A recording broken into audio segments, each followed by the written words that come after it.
দিচ্ছি প্রন বলস। হ্যাঁ, এরমভাবে চিংড়ি মাছটাকে ছাড়িয়ে দেবো। আর মুড়োগুলো এখানে রেখে দিয়েছি, এই মুড়োগুলো পরিষ্কার করে ভিনিগার জলে পরে কিছু চচ্চড়ি মচ্চড়ি করতে পারি আমি। তো এখন প্রন বলসে একদম পরিষ্কার করে চিংড়ি মাছটা ছাড়িয়ে নিয়েছি, ভেতরে যে কালোটা ছিল সেটাও বার করে নিয়েছি। বার করে জাস্ট এইভাবে কেটে এই যে এইটুকুন রয়েছে দেখেছেন, একটু বেরোলো, সঙ্গে করে দেবো, করে দিয়ে এখানে এরকমভাবে কেটে রাখছি। দেখুন এরকম শেপে কাটা হবে, ঠিক আছে। দেখুন এরকমভাবে প্রনসটাকে একটু চটকে নেবেন। এবার এর মধ্যে অল্প করে আমরা চামচে মতন সয়া সস ঢেলে দেবো, ঠিক আছে। একটু পেঁয়াজ আদা রসুনের পেস্ট এতটা মতন দেখুন দিয়ে দিলাম, ঠিক আছে। পুরো দেবেন, যেটা আমি মানে ঝাল হয় না সেরকম লঙ্কাটা নিয়েছি। আচ্ছা, হাফ চামচেরও কম একটুখানি কালো মরিচ দেবেন, ব্ল্যাক পেপার। আচ্ছা, আপনি একটু নুন দিয়ে দিলেন, অল্প করেই দেবেন, আমি অল্প করেই দিলাম। তে আপনি এই যে দেখুন বিস্কুটের গুঁড়ো বা ব্রেড ক্রাম্বস একটু এর ভেতরে দিয়ে ছড়িয়ে দেবেন, ঠিক আছে। আর একটু ছড়িয়ে দিলাম কর্নফ্লাওয়ার, ঠিক আছে। কর্নফ্লাওয়ার এর মধ্যে একটু করে এরম করে দিয়ে দেবেন, মিশ্রণটা খুব সুন্দর হবে, ঠিক আছে।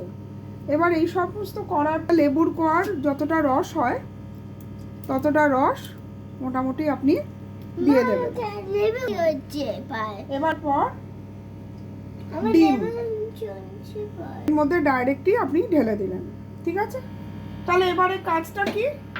এবার কাজটা কিছুই নয়, আপনি এটাকে ভালো করে মাখবেন, ঠিক আছে, মাখবেন।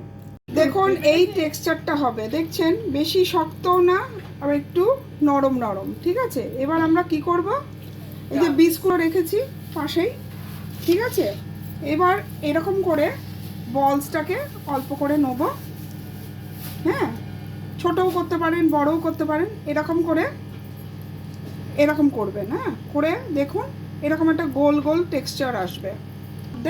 আপনি দিয়ে দিলেন, দিয়ে এর উপর দিয়ে বিস্কুটের গুঁড়ো দেবেন, ঠিক আছে, দিয়ে এই দেখুন এরম করবেন। আর শেপটা ভালো হওয়ার চেষ্টা করবেন, ডবল কোটিং দিয়ে দেবেন। অনেকে আরেকবার ডিমে মানে কাইটার মধ্যে ডুবিয়ে আরেকবার বিস্কুটে দেয়, ঠিক আছে। করে এরম করে আমরা রেখে দেবো, এরম করে ধরবেন, ঠিক আছে। আর একটু বলস নেবেন, বলস ছোট বড় হতে পারে, সেটা ফ্যাক্টর নয়, ঠিক আছে।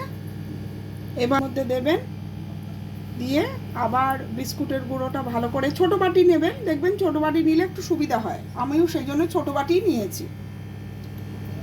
এবার এইটাকে এরম করবেন, করে আরেকবার কোটিং দেবেন, এরম করে যতগুলো আমি করে ফেলবো, ওকে।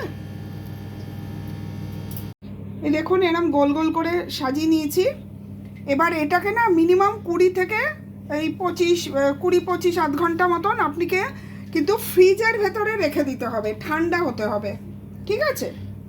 এবার আমি তেল গরম হয়ে গেছে, ফ্রিজে মোটামুটি 20-25 মিনিট রেখে দিয়েছিলাম, ঠিক আছে। এর মধ্যে ভাজবো, ওকে। একটু গ্যাসটা হাই করে দিলাম, হাই করে একটু মিডিয়ামে রাখবো, ওকে।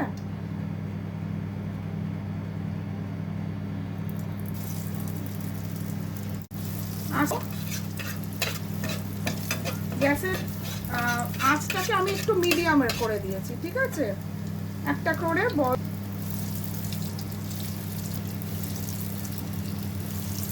একটু হলেও তেল লাগে। এবার আমরা আস্তে আস্তে ভেজে নেব, একটু লালচে ধরনের করব, রেডিশ ব্রাউন, ঠিক আছে।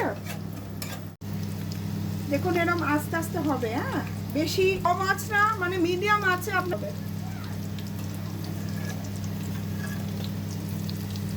একটু উল্টে দেবেন, ন্যাপকিন একটা রেখেছি যাতে একটু এক্সট্রা অয়েলটা সোক করে নেয়। এই দেখুন আমার প্রন বলস হয়ে গেছে, ঠিক আছে। এবার এটা আমি আস্তে আস্তে তুলবো।